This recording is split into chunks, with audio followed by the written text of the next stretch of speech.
Big Boar Barbecue presents Seven Rivers Racing on KQEG-TV with Dan the Voice Diker, Billy Doc Niles, and Paul the Statman Riker. Brought to you by Big Boar Barbecue, Highway 16 West Salem, in La Crosse on 3rd Street downtown and George and Gillette Street. Big Boar Barbecue, now that's a mouthful. By Carey Heating and Air Conditioning, your residential specialist, serving the La Crosse area since 1929. Carey Heating and Air Conditioning.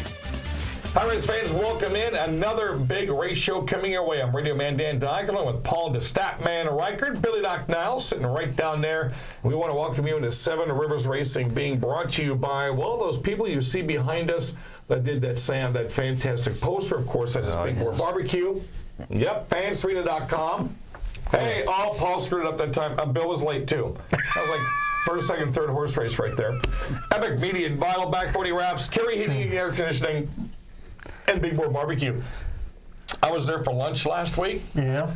I had the smoked turkey sandwich and the two sides, and I had never had their smoked turkey before. Get it. When I got to tell you something. When I went to Elko a couple weeks ago, I tried out a different barbecue joint, and it made me miss the pulled pork from Big Boar so bad. Yeah. So bad. Yeah, that was, I had a nice talk with Jerry Beyer. And there's no pulled pork comparable. Got a lot of applause of us being at the 608 Piston Pounders car show, so we will definitely be taking the show back there next year. Let's get things started. La Crosse Speedway style twin 20-lap features at the La Crosse Fairgrounds Speedway. Not only did Nick Paninsky look good in the second feature, we're going to put that one to the side for a minute because we have some other news about Nick Paninsky to talk about. How about Michael Beamish? Let's roll the last two laps of this one right here. Steve Carlson did something, Billy Doc Niles, he normally does not do. He got caught up on a little disagreement over space, as I like to call it, with Brent Kirshner. He ended up on the wrong end of the deal. And as you see on the restart here, when the yellow flag came out, Justin Mulliken had this race. Beamish was catching him. Don't know if he had enough time to pass him, but this allowed Beamish to get the outside of Mulliken. Drag race at the start, Beamish gets out in front, and he goes off to his first feature win here at La Crosse. And that was one happy camper right there getting his first feature win because it's normally just him and his dad that come down. Nice job for the man from Minnesota. Mike Carlson, Nick Paninsky both got by Justin Mulliken late to finish respectively second and third. Brad Powell rounded out the top five. Second feature, well, it was first off a pretty bad crash with Mike Eady and Tom Carlson and Randy Humfeld, who Paul Reichert, I didn't even see up in the corner when this thing initially started. Yeah, Eady lost apparently the drive shafts, got sideways on the front straight, and then Tom Carlson just hit him, and Randy Humfeld hit him on the outside, and it was just a mess. As we roll the last two of this one right here, Billy Doc Niles is very surprised to see the front row on this one in the restart. Nick Paninsky versus Cole Howland. Howland has been very, very fast this year, but again, this one comes down to Paninsky. Yeah, Paninsky, and we talked about this in the post-race interview. He had told me a couple of weeks before the break there that they needed to put some time in on the car to make it better, and it has just been a rocket ship. Two of the last three features, fast qualifier, they are primed for Oktoberfest. And again, a bad night for Steve Carlson. Finds Nick Paninsky 4 points behind Carlson heading into Oktoberfest. That is just one of many blazing point races we have going on heading into both the Night of Destruction and Oktoberfest. Let's take you to the Sportsman, where a guy named Niles, sure, the last two laps of this one right here, took the lead from Keith Kirshner, 4 laps into the Sportsman feature. And Billy Doc Niles, I'll let you talk about this one here. He's your nephew. Wasn't even really challenged. No, what you see, Dan Gilster took a shot at Weber to try and get second from him, and that allowed Sam to get away a little bit there. And by the time Weber caught him, it was too late. There wasn't nothing he could do with him. But Sam ran a really good race. He had a really good job shooting through the field to get to the front at the beginning and held off a pack of hounds there. Heading into Oktoberfest, it was Niles' first feature win. Congratulations, Sammy. Great picture of Bill and Sam on Facebook on the front straightaway. Steve Bachman leads Chris Webber by 11 heading into Oktoberfest. Another race that's going to be tight for Fest. Taking to the Thunderstock last two, and Paul Reichert, this one here, he hasn't had a lot of wins this year, not even a lot of success, but he's hanging in there second in points. Jason Bolster. Yes, it's been kind of a struggle for him this year, but seemed like he had it all together on Saturday night and ended up finally getting victory lane. Point standings for Jason Bolster as we head into Oktoberfest. He's only 9 points behind Mark Chalet. That one is awfully tight as well. Billy Doc now, Street Stocks are back out. Another first-time winner and another very important Street Stock battle in the points coming up. How about it for Zach Leach? Yeah, Zach Leach bought that car the night before, I believe, at Tomah. Brought it to La Crosse, shook her down a little bit in the heat race, and just happened to be the one to get to the front of the feature for this one. But, you know, the more important thing is our 2 point leaders, both of them running into problems. Yeah. This one's down to what's it say there? 4 points, I believe. Yep. This one's going to be a battle between Matt Moore and Chris Larson. Matt Moore was off the track, so you'd think Chris Larson finished the race. We may have a changing of the guard. Chris Larson gets wiped down in turns 1 and 2, sits there for the rest of the night, can't finish as Moore comes back out. I think Moore coming back out salvaged. Moore salvaged some points there because I think he was going to lose the points lead if he didn't come back out. We do want to thank, real quickly, some champions. The Bud Dash Racing champions have been announced already after last weekend's races. Steve Carlson takes the NASCAR Late Models Bud Dash. Tom Lethe takes home the Sportsman, and Mark Chalet in the Thunderstock. So pretty much done here at La Crosse. We do have Saturday night street drags at 7:30.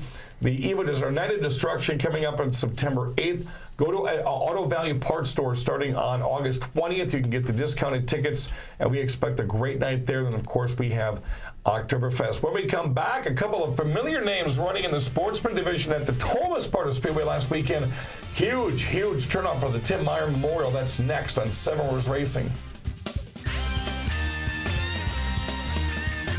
You don't have to fly to Kansas City to get great barbecue. 4 years in a row and counting. Hi, this is Jerry Beyer at Big Boar Barbecue. Once again, La Crosse County has voted us the best barbecue and best caterer in La Crosse County. Making great ribs and great barbecue has always been my passion, and it means a great deal to me that you love what we do.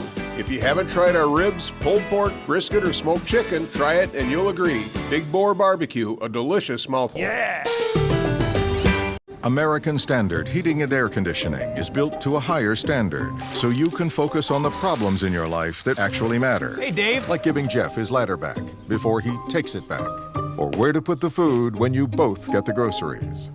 Or the doggy door that just became a raccoony door. Whatever you're worrying about, it won't be this. American Standard Heating and Air Conditioning, built to a higher standard. Call today for your free estimate on a new American Standard system or schedule online at careyheating.com. Welcome back, race fans. Radio Man Dan Diker, that's staff man Paul Reichert, and Billy Dr. Niles. Did we give him the nickname of the staff man back again? Have you had to correct him? I didn't. I don't think I had to correct him this week, so we'll let him borrow it. Because we did put you on notice at one more screw up. You're on blast. And we were bringing in Bimbo, the trained monkey. Let's go to the Tomah Sparta Speedway, and what a night we had here. 4th annual Tim Meyer Memorial, gentlemen. The crowd was the largest. Matter of fact, the crowd was so big Friday night that Greg Oliver and Drew Kremek had to stop what they were doing and direct traffic into the racetrack. That's amazing. Greg Oliver doing a phenomenal job his first year promoting Tomah Speedway, and check out his interview on our radio show this weekend, Saturday at noon on 1460 WBOG, and some great insight on what Todd's got going or Greg's got going on. But what a phenomenal job he's done. Full house for a great memorial race. And we had a lot of cars, too. When it took a full house, remember September 16th, CWRA Super Late Models expecting upwards of over 600 mods, bandoleros, and the modifieds. It's going to be one of the biggest shows I've ever seen at Tomah, and I've dabbled in announcing there since like 2007. So let's get to the hobby stock last two, and I tell you what, if this gentleman would have came out to start the season in that black and white 29, he'd be your sure shot point leader, Andy Moore. Solid. And well, the Moore brothers have been solid, both lacrosse and Tomah. Tomah seems like one of their personal playgrounds. His brother has owned lacrosse the last couple of years, and it seems like he owns Tomah since he brought this car out, and there's no stopping him right now. Good race, though. A lot of hobby stocks came out. A lot of Crosse Speedway cars were joining that division like they did with 6 shooters, which we'll tell you about. But in the end, it was the black and white. 29 of Andy Moore. I think now he's won 3 of the last 4 at the Tomah Sparta Speedway. To the Hornets we go. I knew a couple of weeks ago that Corey Jankowski, super late model driver, and former Lacrosse Speedway champion, the sportsman Johnny Olson, are going to race this race. I'm calling the entire race. Sure, the last 2 right here. I know Go-Go Johnny Olson, who was in Cheyanne Stanfield's car, and Cheyanne was going to join us later in the program. Go-Go Johnny Olson was leading this race, and we was going to win this race if a couple of cautions don't come out. So here comes the 33 car, goes around. I'm calling it how it is exactly in my Go Quist, go. Go Quist, go. Jeff Quist wins the race. I'm in the payout line afterwards, and I really find out, Corey Jankowski, what are you doing down here in the payout line? I won that race. No, you didn't. I won that race. Clarissa Malum steps up. He snuck in late in the heat race, and the feature didn't tell anybody in the tower it was him. So Corey Jankowski, Cranberry extraordinaire, picks up the win. How come nobody didn't notice this in Victory Lane? What's going on? Your news skills are deteriorating. It was... Well, we had so much going on, too. There were so many people, and I had a lot of... I was giving away beef jerky and gift certificates and gas cards. You gave away food? Yeah, well, Pastor Scott Burrow, matter of fact, he did the, for me, he did the interviews in Victory Lane, so we really appreciate that. So my when he's doing those, my center of attention was going on other things we had. So congratulations goes out to Corey Brown. Let's rip off the monstrous modifieds. It's been a while since Paul Brown has visited Victory Lane because of one man, the number 3, Denny Schott. But this battle right here with the Sodders and the Browns and the Sidewinders and the Salos came down the last 2 laps. You're going to see Paul Brown here. I really didn't have much of a problem. Oh, no. Paul has been a great competitor at Tomah and had a great battle. Another victory. Been a while since he's been in Victory Lane. Outside of Schott, probably one of the more consistent drivers in that division. Mm-hmm. I'm going to pass a belated birthday wish to Denny Schott along as well. Can't wait to see him for the remainder of the season. 6 shooters. Boy, I tell you what, this was like Minnesota versus Wisconsin, Lacrosse Speedway versus Tomah Sparta Speedway. We had so many of the lacrosse 6-shooters that came out. 2 weeks ago, I told you guys right here in this program, we were watching a video. We noticed Tristan Drazkowski came out, had never ran the Tomah Sparta Speedway, ran the outside rail, picked up 2nd place. Did the same thing last weekend and wins the feature. That's amazing. But never running that speedway before. That's these 6-shooters, they're not the fastest things in the world, so they should be able to corner a little bit better because they're not carrying that much speed in. But Drazkowski somehow has figured out the top groove at Tomah, which nobody could seem to figure out. And what an amazing run here. And the only one that can really get out there and do that's Matt Moore. Well, he has to start in the back almost every single week, and he's pretty much won all the races there. But what a great showing. And I know those 6-shooters, we call them street stocks at Lacrosse Speedway. You're going to see a lot of them racing Fridays and Saturday nights for the remainder of this year into next year. Midwest Dash Series. Well, when we talk Thunder stocks at Lacrosse, one name comes to mind. Moore. When you talk Midwest Dash at Tomah Sparta Speedway, it's Patrick Tickey. You're going to watch him. This was one of the best. I'd seen him win all year. Paul Finch took a feature for him this year when he had a tire going down. Wayne Malsby got him a couple of weeks ago when Patrick just couldn't get out of that outside groove. Patrick, once he got to the outside of this weekend, last weekend, he was gone. That was just a great race. Shocked watching the video on that 56 car. Yeah, that was just a great race. Patrick's been dominant here at Tomah in the dash division, and just another day for him. Final feature on the night brought a lot of sportsmen out to the track. Jason Stark, you knew that was going to be tough. Who does he bring with him? Dave Truitt. His dad. Huh? His dad. Well, his dad was in the grandstands rooting for them. Oh, wow. Larry was down in the pit stalls quite a bit. Matter of fact, Jason Stark ran Bill Schott's hobby stock car and then ran his own sportsman, and Schott joined the sportsman. I think that's how that went. Last two right here. This was a dogfight between Jason Stark and Dave Troop. Remember a couple of weeks ago, Mid-American Stock Car Series, last lap, turn 3 and 4. Here comes the collision. James Swan wins out of nowhere. Almost had a carbon copy, because watch the shot right here that Dave Troop gives Jason Stark heading into turn 4. Just when you thought Stark was going to lose it into turn 4, said he turned one way, stopped it, turned the other way, and shot down the front straightaway.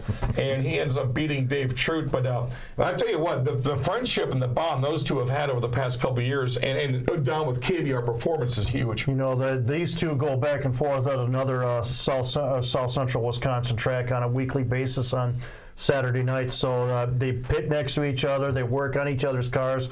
So I'm pretty sure they both got out and had a big grin on their face after this one. Dave said, you know, if you were going to win this thing, you were going to know that I was back there. But Jason Stark ends up getting the win. Again, we added the race. We have 2 more regular season races. We added the race September 15th, 6 divisions. September 16th is going to be a big one, part of the Fall Fest. The CWRA Super Late Models, and Greg Oliver told us they expect upwards of over 20. We've got the 600 mods. That's about 18 to 20. Bandoleros, that's a good 12 to 15. And the modifieds, and he may even say we may see some dirt modifieds. So this may be one of the biggest shows that Tomah has seen in quite a while. When we return, we're going to talk a little Hornet racing, and Cheyanne Stanfield will take center stage next on Seven Rivers Racing. You don't have to fly to Kansas City to get great barbecue. Big Boar Barbecue is up and running on the north side of La Crosse. Hi, this is Jerry Beyer at Big Boar Barbecue. Yes, the food truck is open at George and Gillette Street to make it easier for you north siders to find out why La Crosse County has voted us 4 years in a row as the best barbecue and best caterer in La Crosse County. Big Boar Barbecue, Highway 16 West Salem, and now open at George and Gillette Street. A delicious mouthful. American Standard Heating and Air Conditioning is built to a higher standard, so you can focus on the problems in your life that actually matter. Hey, Dave. Like giving Jeff his ladder back before he takes it back. Or where to put the food when you both get the groceries. Or the doggy door that just became a raccoony door. Whatever you're worrying about, it won't be this. American Standard Heating and Air Conditioning, built to a higher standard. Call today for your free estimate on a new American Standard system, or schedule online at carryheating.com. Welcome back, race fans. Seven Rivers Racing, KQEG TV. I'm Billy Doc Niles. I'm Radio Man Dan Dyker. We kicked Paul Reichert off the set for this. Now, to the naughty corner. Do you want to see Paul Reichert, or do you want to see this? I think the vote's 2-0 right now. It is. Even Mom's laughing on the side there. Cheyanne Stanfield joining us for the first time ever in 8 years of us having this lovely little racing TV program. Thank you for coming in, my dear. Well, thanks for finally having me. You see how the hair matches the shirt? Yeah. What other guy has come in here, or race driver has come in here and done that? None that we've had on the show. See, that's why Paul's not on this segment. He's letting his blue dry over here in the corner. No. Blue highlights for Paul? Yeah. You see, you flustered me. Yeah. I can't wait to see what the finished product's like.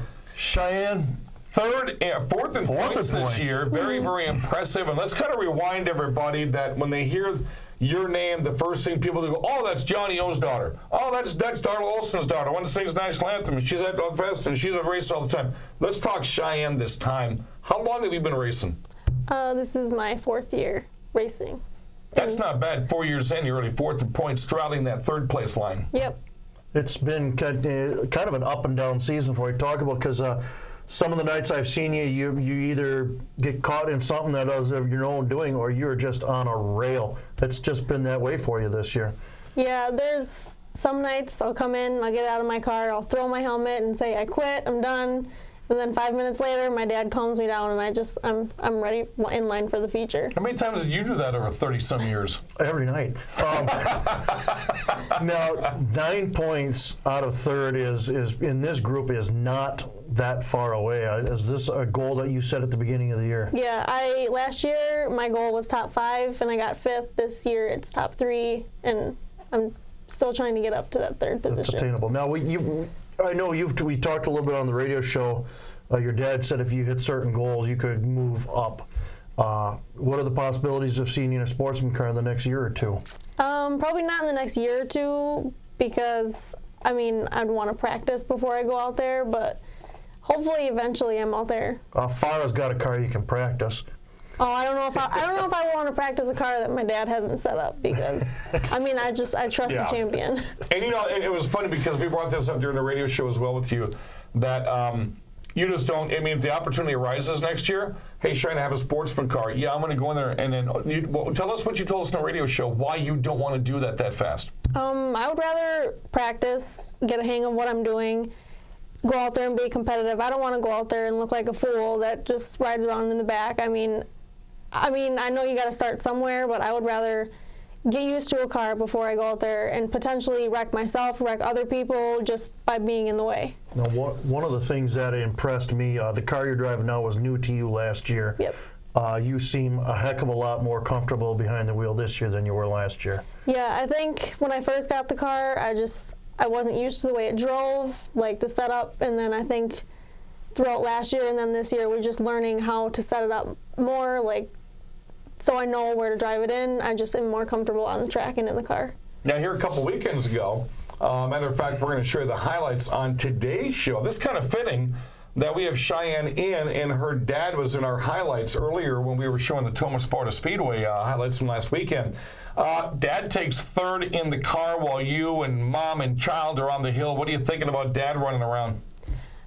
I could not be a car owner, that's for sure, because just the little things that he says to me when I come in the pits, I wanted to go down there and tell him, like, no, you should have drive it in harder, you should have moved that person out of the way. Just, I mean, I was up on the hill, we were all kind of just screaming, and he led most of the features, so it was mostly we were mad about the cautions that made him lose the lead. It was, I'm better in the car than I am on the hill. Now, did you learn, though, because you've never had a chance? I mean, you watch Nights of Thunder on KQEG-TV, so you can get a better grasp of what you're doing. But watching it live and up and close and personal of somebody in your car, whether it's your dad or whether it's Paul Reichert, you got to see what that thing can and cannot do. Do you think you learned anything watching? I mean, obviously it's different running Tomah than it is lacrosse. Yeah, I mean, I kind of did, because I finally get to say, like he can see what the car is doing because he's finally in it, and I can say, okay, but that's what it was doing, and now you know what I mean, so we can work on how to fix it instead of just coming in and saying, oh, the car is tight, can you fix it? But now he knows, and now I know we both can figure out how to work on it so that when I get back in the car, it's not going to do the same thing. No, you run both Tomah and lacrosse. What are the big adjustments you have to make to the car to go from racing Friday night at Tomah to racing Saturday at lacrosse? There's not much. I think just the rule book changes, like the toe and the camber, but otherwise it's just air pressures that we really change. You don't change a heck of a lot at all, then? Nope, not really. Okay. You know, you were talking about what you can tell Johnny O and what he tells you. Do you think the next time you're racing on, because you got to see what it was like to be a spectator, that's going to help your communication at all? I think so. He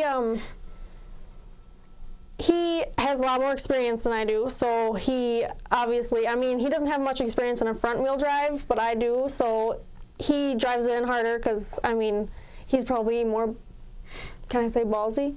Oh, yeah. He's more ballsy than I am, so he'll drive it in like full car length farther, and I think just watching him do that, I mean, I think I'm more comfortable now. I know the car can do it. I know I'm not going to spin out, so.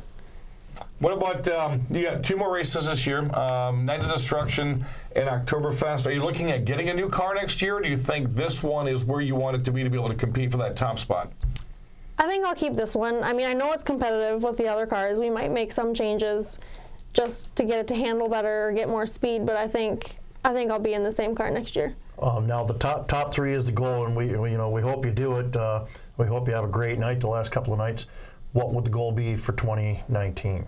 If I get top 3, I think the goal for next year would be a championship. Atta girl. And I don't have my points laying in front of me, but you're even not that far from that top spot as well. And I can think of 2 nights where you had bad nights, where you were caught up in some stuff about halfway through.